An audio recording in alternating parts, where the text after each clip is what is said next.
Elon மஸ்கின் மகனுக்கு தமிழ் பெயர் வைத்த ரகசியம் என்னன்னு தெரியுமா? இது சாதாரண விஷயம் இல்ல. தமிழ்நாட்டையும் நம்ம இந்தியாவையும் புகழ வச்ச ஒரு உண்மையான ஹீரோ பத்தி பேசுறோம். முழு விபரம் அடுத்த 50 வினாடியில. இப்போ எல்லாரும் பார்க்குற உலக பணக்காரர் எலான் மஸ்க் சமீபத்தில் ஒரு நேர்காணலில் பேசினார். அமெரிக்காவோட வளர்ச்சிக்கு இந்தியர்கள் கொடுத்த பங்கு ரொம்ப பெருசுன்னு சொன்னாரு. அவர் அத்தோட நிக்கல. தன்னோட வாழ்க்கை துணை ஷிவோன் சிலிஸ் கூட பாதி இந்தியர் தான், கனடாவில் வளர்ந்தவர், ஆனால் தத்தெடுக்கப்பட்டவர்னு சொன்னது பெரிய சர்ப்ரைஸ். ஆனா இதை விட பெரிய ட்விஸ்ட் என்னன்னா, அவர் தன்னோட மகனின் பெயரில் ஒரு பகுதிக்கு சேகர்னு சூட்டியிருக்கார். ஆமாங்க, அவர் சொன்னது சேகர். இந்த சேகர் பெயர் நம்ம தமிழ்நாட்டு மண்ணில் பிறந்த ஒரு நோபல் பரிசு வென்ற மாமேதைக்காக வைக்கப்பட்டிருக்கு. இது நம்ம ஊருக்காரங்களுக்கு எவ்வளோ பெரிய கௌரவம் பாருங்க. யார் அந்த மாமேதை?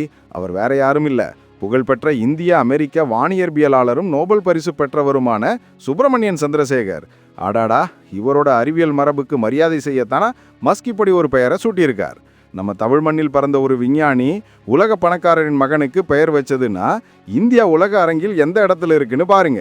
இது நம்ம எல்லாருக்கும் பெருமையான விஷயம். இந்திய திறமை மீது மஸ்க் வைத்திருக்கும் மரியாதை இது நம்ம இளைஞர்களுக்கு ஒரு பெரிய உந்துதல். இந்த சேகர் என்ற பெயர் இனி உலகெங்கும் பேசப்படும்.